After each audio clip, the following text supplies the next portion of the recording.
یہ وضو کا طریقہ سن لیں ذرا ایک دفعہ. وضو تو سب کو ہی کرنا آتا ہے, لیکن جو صحیح پراپر سنت طریقہ ہے نا اس سے لوگ وضو نہیں کرتے. نماز کا طریقہ تو بڑا لمبا ہے, اب وہ تو پوری کر کے دکھانا پڑے گا نا, تو وہ پھر کسی اور وقت انشاءاللہ. طریقہ یہ ہے کہ آپ نے ہاتھ دھونے کے بعد بائیں ہاتھ سے نلکا کھولا, سیدھے ہاتھ میں کیا لیا, پانی لے کے نلکے کو فوراً کیا کر دیا, چلو میں پانی لے کے. لوگ سمجھتے ہیں نلکا کھولنا تو سنت ہے, بند کرنا سنت. ارے بولو نا یار, نہیں ہے. تو کلی تو سیدھے ہاتھ سے کرنی ہے نا, تو الٹے ہاتھ سے آپ کیا کر دیں گے, نلکا بند. کیونکہ نبی صلی اللہ علیہ وسلم جب لوٹے سے پانی نکالتے تھے تو چلو میں پانی لے کے لوٹے کو سیدھا کر دیتے تھے. یہ نہیں کرتے تھے کہ لوٹے سے لوٹا اسی کیفیت میں اور پانی بہتا چلا جا رہا ہے. تو آپ نے نلکے کو لیفٹ ہاتھ سے کھولا اور چلو میں پانی لیا اور فوراً نلکے کو کیا کر دیا, یہ لیا آپ نے, منہ میں کلی کی, مسواک کی, مسواک نہیں ہے تو انگلی سے دانت صاف کیے, غرارہ بھی کیا اگر روزہ نہیں ہے, ٹھیک ہے. پھر نلکا کھولا, پھر بند کیا, پھر کلی, اس طرح. پھر نلکا کھول کے دائیں ہاتھ میں پانی لیا, ناک میں نرم حصے تک پانی پہنچا کے اچھی طرح ناک کو صاف. اور نلکا پہلے وہ ویسے ہی بند ہو چکا ہے, اب ناک کو اچھی طرح صاف کریں سامنے والے کا خیال کر کے. تو چھوٹی انگلی سے اچھی طرح ناک کو صاف کیا, اس کی رطوبتیں نکالی, ٹھیک ہے.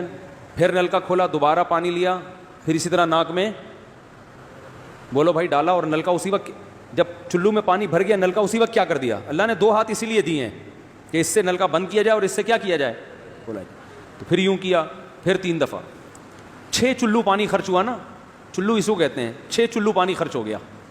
پھر آپ نے کیا کیا, نلکا کھولا لیفٹ ہاتھ سے. جو اصل طریقہ ہے وہ تو یہ ہے, سیدھے ہاتھ میں پانی لے کے نلکا بند کیا اور سیدھے ہاتھ سے پانی پیشانی پہ ڈال کے دونوں ہاتھوں سے پھیلا لیا. 3 دفعہ اس طرح کیا. تو یہ عمل کتنی دفعہ کیا, نلکا ہر دفعہ میں بند ہو رہا ہے. ہمارے یہاں جس ٹائم پہ نلکا کھلتا ہے تو جب تک وضو مکمل نہیں ہو جاتا بند ہونے کا نام نہیں لیتا. 3 دفعہ آپ نے منہ اچھی طرح دھو لیا. داڑھی ہے تو اس میں کیا کر لیا, بڑی داڑھی ہے, میری داڑھی ایسی میں تو چلو سے پوری داڑھی دھو لیتا ہوں, چھوٹی سی داڑھی ہے تو داڑھی میں خلال کر لیا آپ نے. اس کے بعد آپ نے بازو کیسے دھونے ہیں, بازو دھونے کا بھی یہ طریقہ ہے. لیفٹ ہاتھ سے چلو میں پانی لیا, جب سیدھے ہاتھ میں پانی آئے گا تو یوں کیا. قرآن میں کیا ہے, اپنے ہاتھوں کو کوہنیوں تک دھو. بتایا دھونے کا عمل ہاتھ سے شروع ہوگا, ختم کہاں ہوگا, پانی یوں نہیں بہانا, اس طرح بہانا ہے پانی, یہاں سے یوں جائے. اور اس میں فائدہ یہ ہوتا ہے کہ بالوں کا جو رخ ہے نا نیچے کی طرف ہوتا ہے, جب پانی اپوزٹ سائڈ میں جاتا ہے تو اسکن اچھی طرح گیلی ہو جاتی ہے, سمجھ رہے ہو. تو آپ نے یوں لیا اور ہاتھ سے اچھی طرح ملا. اس کو ملنے پہ زیادہ زور لگانا ہے, ہم پانی پہ زیادہ زور لگا رہے ہوتے ہیں. یہ جو ہوتا ہے نا یوں یوں یوں کر کے رگڑے لگا رہے ہیں نلکے کے نیچے, ایسے یہ نہیں ہوتا, یہ سنت طریقہ نہیں ہے. نبی جس برتن سے وضو کرتے تھے تو اس طرح چلو میں پانی لے کے اس طرح وضو کیا کرتے تھے, غسل اسی طرح ہو جاتا تھا. تو اب پھر لیفٹ میں بھی ایسے ہی ہے, لیفٹ میں پانی ڈالا اور سیدھے ہاتھ سے سہارا لے کے کیا کیا, دونوں ہاتھوں کا پانی ادھر آ جائے گا.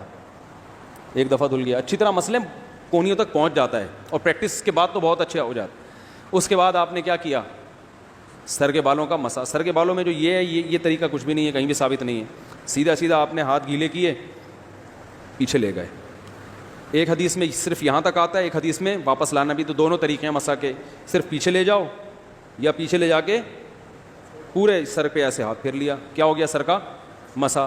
پھر انگلیوں کا, وہ کانوں کا, الاذنان من الراس, حدیث میں آتا ہے کان کس میں سے ہیں, سر میں سے. کیا مطلب, اس کے لیے نیا پانی لینے کی ضرورت نہیں ہے. کان کا مسا کیا اور کانوں کی لو کا مسا کیا. گردن کا مسا بہت اختلاف ہے اس میں. احناف کے ہاں سنت, احناف بھی نہیں کہتے, افضل ہے, بہتر ہے. سنت کے لیے جتنی مضبوط دلیل ہونی چاہیے وہ گردن کے مسا پہ نہیں ہے, اس لیے احناف کا بھی فتویٰ یہی ہے کہ بہتر ہے کر لو, سنت نہیں, زیادہ زیادہ اس کو مستحب کہا جائے گا. تو گردن کا مسا کر لیں تو بھی ٹھیک ہے, نہیں کریں بولو بھائی ٹھیک ہے. لیکن یہ جو یہاں کا مسا نہیں ہوتا, بعض لوگ پوری گردن کو یوں کر کے لا رہے ہوتے ہیں, ایسا نہیں ہے. تو گردن کا مسا یہ جو یہاں سے کیا جاتا ہے, یہ پچھلے جانب سے ہمارے حضرت اس کے قائل نہیں تھے. وہ کہتے تھے مسا جہاں بھی شریعت میں ملتا ہے یہاں سے ملتا ہے. تو ان کی رائے یہی تھی کہ اگر گردن کا مسا کرنا ہے تو گدی, گردن نہیں گدی کا مسا وہ یہاں سے کر لے.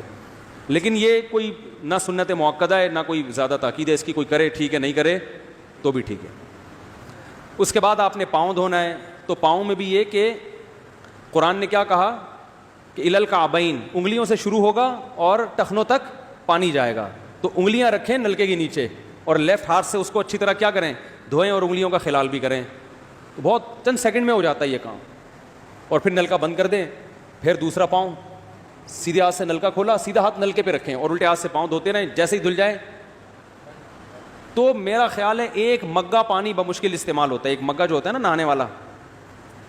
لیکن آج اگر جو لوگ وضو کر رہے ہیں نا, ان کا پانی اگر آپ دیکھ لو تو بالٹیوں کی بالٹیاں خرچ کر رہے ہوتے ہیں, اور معذرت کے ساتھ کمبختوں کا وضو پھر بھی نہیں ہوتا, پھر بھی ان کو شک ہوتا ہے کہیں کوئی جگہ خشک نہ رہ گئی ہو.